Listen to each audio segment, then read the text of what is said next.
آپ سے ایک چھوٹا سا سوال، میری ضرورت تو نہیں ہے کہ میں آپ سے کوئی سوال کروں، اللہ معاف کرے، کیونکہ میں آپ سے کوئی سوال نہیں کر سکتا، لیکن بعض ٹائم مجھے ایک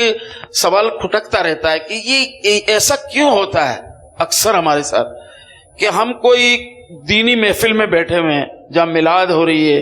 یا واعظ ہو رہا ہے یا کوئی تقریب ایسی ہے جہاں پہ اللہ کا ذکر ہو رہا ہے، ہم بیٹھتے ہیں تقریباً آدھا گھنٹہ پونا گھنٹہ بیٹھیں گے تو ایک عجیب سی حالت ہوگی کہ یار اٹھو یار چلتے ہیں یہاں سے، نیند آنے لگتی ہے، کوئی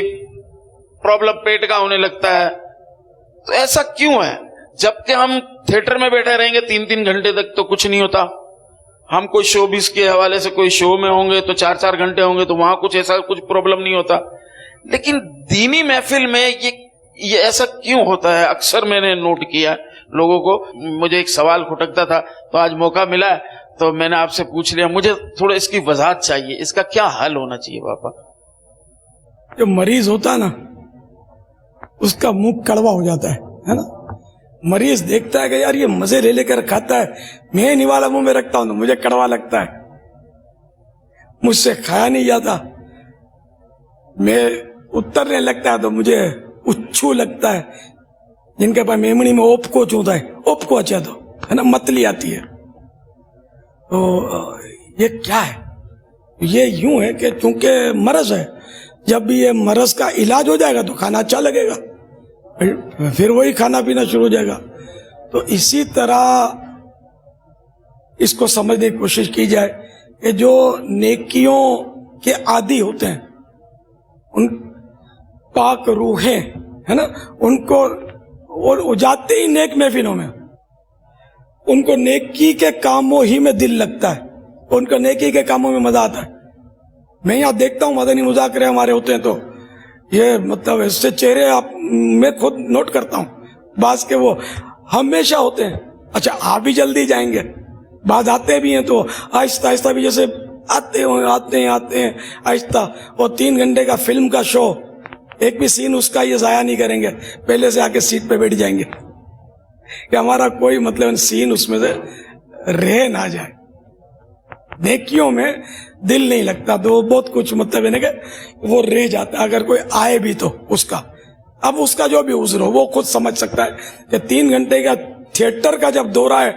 تب عذر نہیں ہے، 4 گھنٹے کا اگر جیسے انہوں نے کہا ہمارا کوئی شو 20 کا پروگرام ہوتا ہے اس میں ہم کچھ نہیں ہوتا ہم کو، تو یوں مطلب یہ کہ یہ غور کرنے کی بات ہے کہ ہم لوگ ہیں مریض، گناہوں کے مریض کو نیکیوں میں دل نہیں لگے گا، اور جو نیکیاں کرنے والا ہے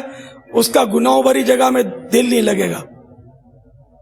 یہ بالکل یہ نہیں کہ تقسیم ہے، یقین مانے ایک نہیں، میں 1000 اسلامی بھائی پیش کر سکتا ہوں، یعنی یہ میرا مبالغہ ہے، 1000 اسلامی بھائی پیش کر سکتا ہوں کہ جس کو آپ کہیں گے نا کہ ہم آپ کو 1 لاکھ روپے دیں گے، ہم شوبیز کریں گے، آپ ہمارے اسٹیج پہ بیٹھ جانا، آپ کرنا کچھ بھی نہیں، خالی بیٹھ جانا، 1 لاکھ کیا وہ 10 لاکھ میں بھی نہیں بیٹھیں گے۔ اللہ اکبر یا رسول اللہ۔ یہ کیوں؟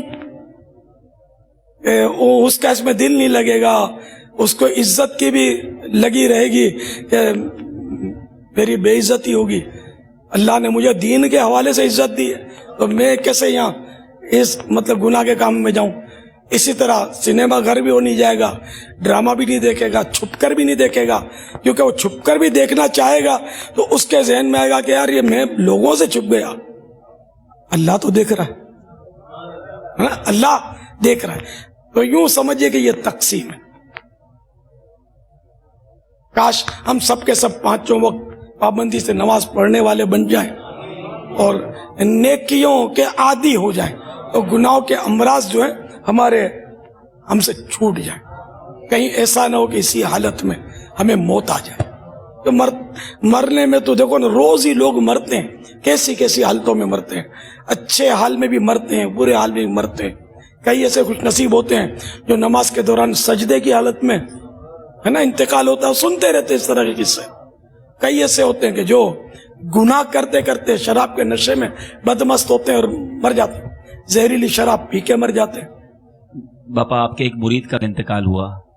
مدینہ منورہ کے اندر، مدینہ منورہ میں انتقال ہوا اور جنت البقیع میں تدفین ہوئی. اللہ کی بے حساب مغفرت فرمائے. دیکھو ہے نا قابل رشک موت، ایسے رہا کرو زمانہ مثال دے، ایسے مرا کرو زمانہ مثال دے.